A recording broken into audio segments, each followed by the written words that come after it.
ఓం శ్రీ గురుభ్యో నమః. శ్రీ శ్రీ శ్రీ యోగి రామానంద గురుపాదుకా పూజయామి. శ్రీ లలితా సహస్రనామ స్తోత్రంలోని 145వ శ్లోక వివరణ. మహేశ్వరి మహాకాళీ మహాగ్రాస మహాసన అపర్ణ చండికా చండముండాసుర నిషూదిని. ముందుగా మహేశ్వరి, పరబ్రహ్మ పట్టమహిషి. గొప్పతనము, సామర్థ్యము, వైభవము, మంచితనము, అధికారిక లక్షణము, వీటన్నింటినీ సూచించే ఒకే ఒక పదం ఏదైనా ఉంది అంటే అది మహా.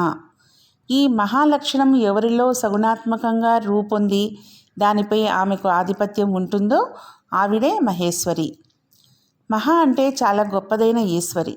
మహి అంటే బ్రహ్మ.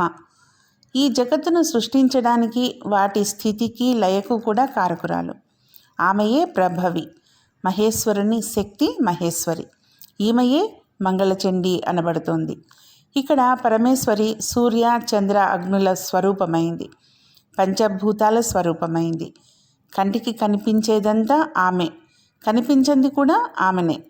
ఈ రెంటికి మధ్య ఏ భేదమూ లేదు. మహాప్రళయం సంభవించినప్పుడు కర్మక్షయం కాని జీవరాశి అంతటినీ వాటి కర్మ పరిపక్వమయ్యి అనుభవించే స్థితి వచ్చే వరకు తన ఉదరంలో ధరించి ఉండేది. వాటి కర్మ పరిపక్వం కాగానే మళ్ళీ ఆ జీవులకు జన్మను కలిగించేది. ఆ పరమేశ్వరి ఎలా ఉంటుంది అనేది వాక్కుతో చెప్పనలవి కాదు, చెవులతో వినజాలనిది, కంటితో చూడజాలనిది. ఎందుకంటే ఆత్మ ఉండే చోటుకు కనులు పోలేవు, చెవులు పోలేవు, మనస్సు పోలేదు. అంటే ఇంద్రియాలతో ఆత్మను గురించి తెలుసుకోవడం సాధ్యం కాదు అంటోంది ఉపనిషత్తు. అటువంటి మహత్తు కలిగిన పరబ్రహ్మ స్వరూపం మహేశ్వరి. మహా పదము నిర్గుణుడు, నిర్వికారుడు, ఈ విశ్వానికే మూలకారణం అయిన పరబ్రహ్మను సూచిస్తే, ఈశ్వరీ పదం ఆ పరబ్రహ్మను పంచభూతాత్మక ప్రపంచంగా వ్యక్తస్థితిలో కనిపింపచేసే మాయా స్వరూపిణిని సూచిస్తుంది అని కూడా అర్థం చేసుకోవచ్చు. ఇంకా అర్థమయ్యేట్లు చెప్పుకోవాలంటే, ఉనికికి కారణం మహేశ్వరుడు అయితే ఆ కారణం యొక్క స్థిరమైన రూపం మహేశ్వరి. అంటే ఈయన భౌతికంగా ఉండాలంటే ఆవిడగా ఉండాల్సిందే తప్ప ఇంకో మార్గం లేదు, అవకాశం లేదు. అందుకే ఆయన మహేశ్వరుడైతే అమ్మ మహేశ్వరి, పరబ్రహ్మ పట్టమహిషి అని ఈ నామానికి అర్థం. తర్వాతి నామం మహాకాళి. పరబ్రహ్మ సూచక పదము, కాల సూచక పదం. మహా పరబ్రహ్మను సూచిస్తే కాళి కాలాన్ని సూచిస్తుంది. ఈ రెంటినీ సమన్వయపరిచే లక్షణం కలదే మహాకాళి. కాలంలోంచే అన్నీ పుట్టి కాలంలోనే అన్నీ వర్తిస్తూ చివరకు అన్నీ కాలవశమైపోతాయి. సమస్త సృష్టికి నేపథ్యంలో వర్తించే ఈ కాలాన్ని మహాకాలమని కూడా అంటారు. ఈ మహాకాల స్వరూపిణి మహాకాళి.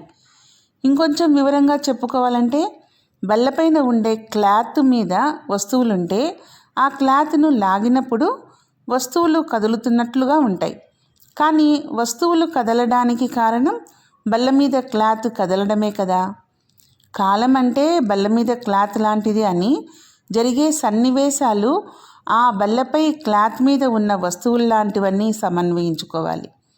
మహాకాలం ముందుకు సాగిపోతుంటే దాంట్లో వర్తించే సన్నివేశాలు, సంఘటనలు ముందు వెనుకలుగా జరుగుతున్నట్లుగా అనిపిస్తాయి. సృష్టికి నేపథ్యంలో వర్తించే ఈ మహాకాల స్వరూపాన్ని సూచించేదే ఈ మహాకాళి నామం. సూర్యుడు, చంద్రుడు, నక్షత్రాలు, అగ్నిజ్వాల ఉన్న చోటులో వెలుగు ద్యోతకమవుతుంది. ఇలాంటివి ఏమీ లేనప్పుడు ఉండే చోటు ఎలాంటిదో ఊహిస్తే ఆ చోటును చీకటి అంటాం. మనము మామూలుగా పిలిచే వెలుగు దేనికైతే సాపేక్షకమో అటువంటి నిరపేక్షకమైన దాన్ని పరమం అనాలి. కాబట్టి వెలుగుకు పరమమైనది ఈ చీకటే అవుతుంది.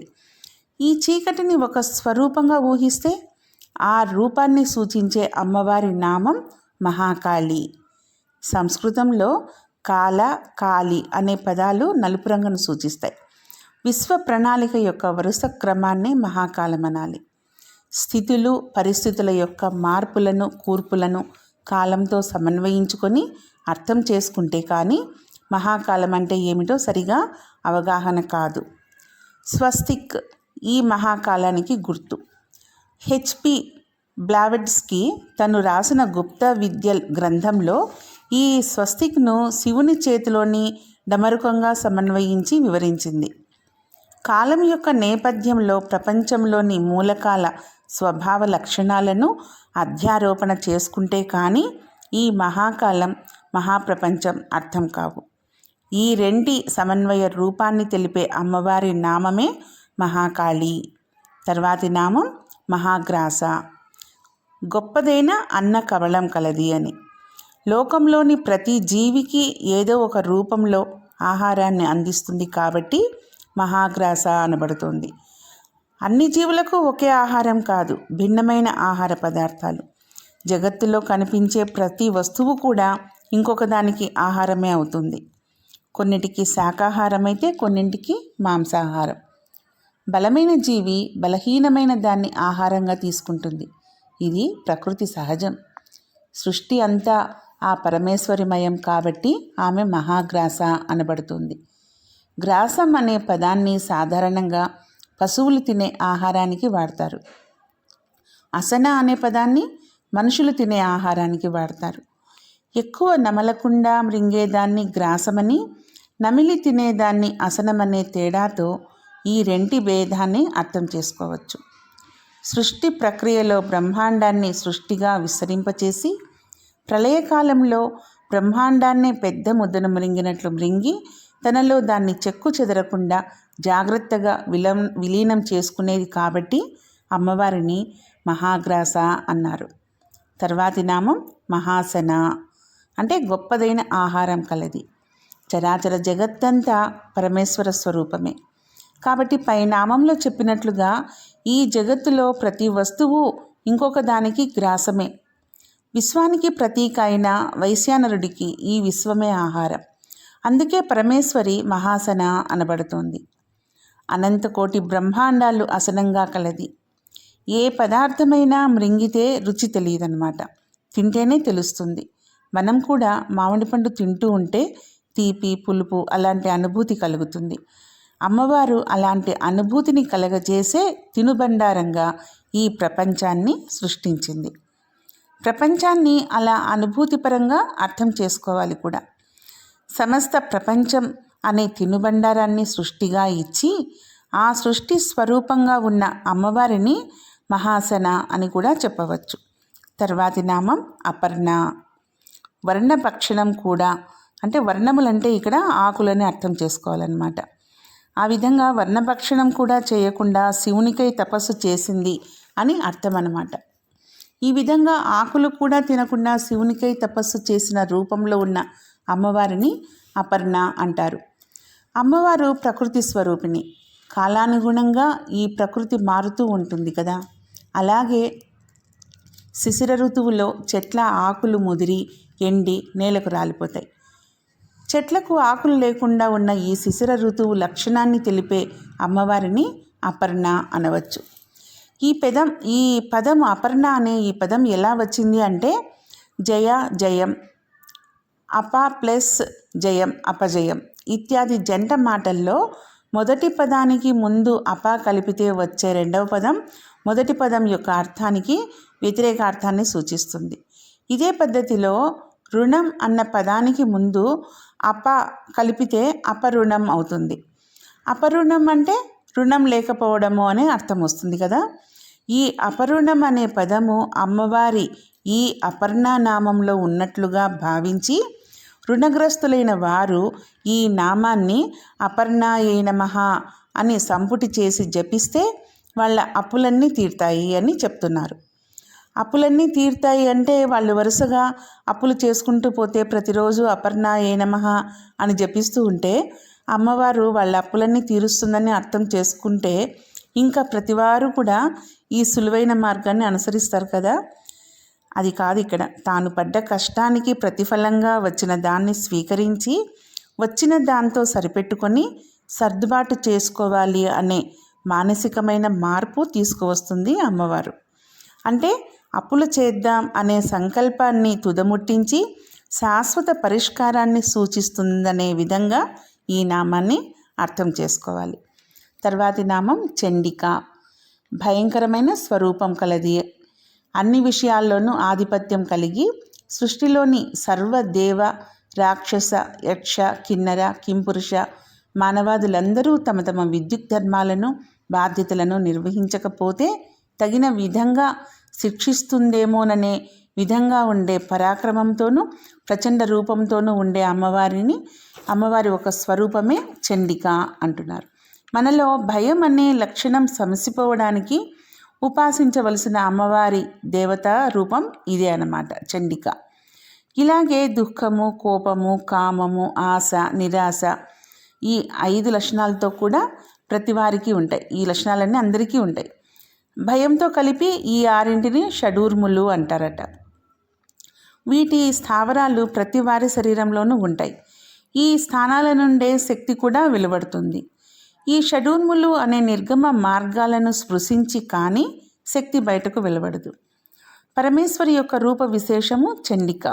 దుర్గాదేవియే చండిక. ప్రచండమైన పరాక్రమం కలది, తీక్షణమైన శాసనాలు కలది, శత్రువుల హృదయాల్లో భయాన్ని కలగజేసేది. పరమేశ్వరి శరీరం నుండి అతి భయంకరమైన అతి ఉగ్రమైన స్వరూపం ఒకటి బయటకు వచ్చింది. ఆమె ఆజ్ఞలకు భయపడే గాలి సవ్యంగా వీస్తుంది. సూర్యుడు ప్రకాశిస్తున్నాడు, చంద్రుడు చల్లదనాన్ని ఇస్తున్నాడు. చండముండాది రాక్షస సంహారం చేయడానికే చండిక ఆవిర్భవించింది. దేవీ భాగవతంలో 7 సంవత్సరముల బాలిక చండిక అనబడుతుందని చెప్పబడింది. ఈ చండికా శక్తి ఉపాసనలో సాధకుణ్ణి ఈ చండికకు బలి ఇచ్చే తతంగం కూడా ఉందన్నమాట. బలికి ముందు 5 రోజుల నుండి అన్ని ఏర్పాట్లు చేస్తారు. 3వ రోజుకు బలి ఇచ్చే తతంగము పెరుగుతుంది. 5వ రోజు ఇక తప్పకుండా ఈరోజు బలి ఇవ్వాలి ఖాయం అన్నట్లుగా ఉంటుంది హంగామా అంతా కూడా. దేనికైనా సిద్ధమైన ఉపాసకుణ్ణి ఆ చివరి రోజు ఏమీ చేయకుండా వెళ్ళిపోమంటారు. బలి అనే కార్యక్రమమే అసలు ఉండదు. ఈ రకమైన సాధన ద్వారా ఆ ఉపాసకుడు భయము, కోపము, దుఃఖము, కామము, ఆశ, నిరాశ అనే షడూర్ములకు అతీతంగా జీవిస్తాడు. భయంకరమైన స్వరూపం కలది అని ఈ నామానికి అర్థం.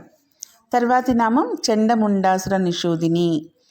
చండముండాది రాక్షసులను సంహరించింది కాబట్టే చండముండాసుర నిషూదిని అనబడుతోంది. చండి అంటే సృష్టి కాలంలో ఆవిడ మంగళరూపిణిగా ఉంటూ సృష్టి స్థితి చేస్తూ ఉంటుంది. సంహార కాలంలో లయం చేసేటప్పుడు చండి అవుతుందట. ఆవిడే మంగళచండి. శుంభ నిశుంభుల సంహారం కోసం వచ్చిన కౌశికీదేవి యొక్క కనుబొమ్మల ముడిలో నుండి వచ్చిందే కాళీ. ఆ కాళీయే చండముండాసురులు అనేక సేనలతో వస్తున్నప్పుడు నోరు తెరిచి ఆ సైన్యాన్ని అంతా మింగేసిందట. అందుకే మహాకాళి, మహాగ్రాస, మహాసన, చండముండాసుర నిషూదిని అని చెప్పబడుతోంది. కనబడుతున్న గజబలము, అశ్వబలము, రథబలము అన్నీ కూడా మింగేసిందట. ఆ కాళీయే చండముండల తలలు నరికి తీసుకొచ్చిందట. చండముండాసుర సంహారం చేసింది కాబట్టే చాముండా అని పిలువబడింది. వరాహ పురాణంలో అమ్మ రురుడు అనే రాక్షసునితో యుద్ధం చేసి అతని శిరస్సు ఖండించి మొండాన్ని శూలానికి గుచ్చి తీసుకొని వెళ్తుంది కాబట్టి చాముండా అనబడింది. చండముండలను సంహరించింది అని ఈ నామానికి అర్థం. ఓం శ్రీమాత్రే నమః. ఓం శ్రీ గురుభ్యో నమః.